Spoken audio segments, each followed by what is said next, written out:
Well, I think you're right on you nailed it. Fuller, we should use his analysis to figure out what the problem is. And I think operating manual for Spaceship Earth, and you guys have studied that. I mean, this group is especially literate about the Fuller syllabus, but he put his finger on over specialization.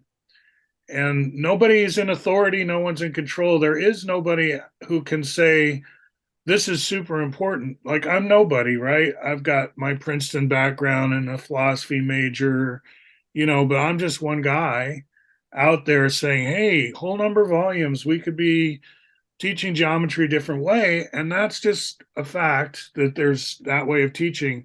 And then you can put Fuller in as an important writer and futurist, like Critical Path. It's pretty wild. Grunch of Giants, I think, is American literature. And he got a Medal of Freedom. And Synergetics, he wrote with Applewhite. Who's that? Study his life. Fuller, he meets all these people going back in all disciplines.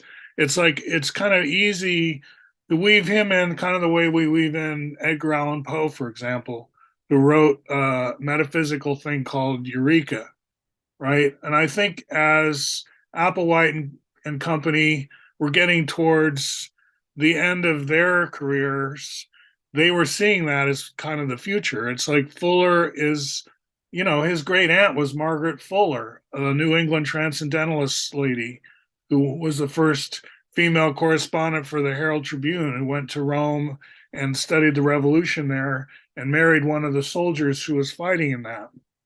And then coming home, she and her family, they had a baby by then, all went down at sea with like Emerson and Thoreau watching from the shore there to meet the ship. I mean, that's an amazing little story.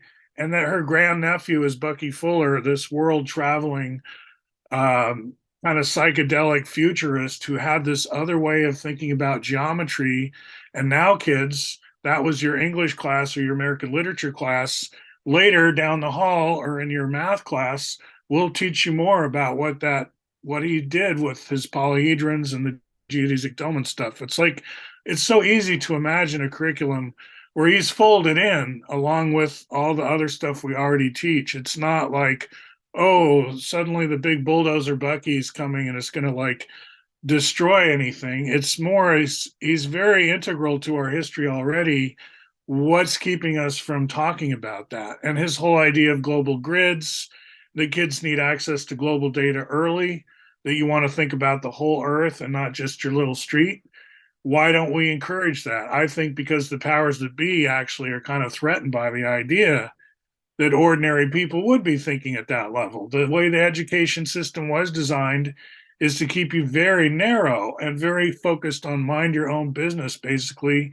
That's none of your business. Pipelines, electrical grids, but we've become more fluid in spite of the way it's set up. In spite of our education system, we are becoming more fluent. But we got to notice, I think unconsciously almost, that we're just holding ourselves back by refusing, in a way, to take ourselves seriously, right?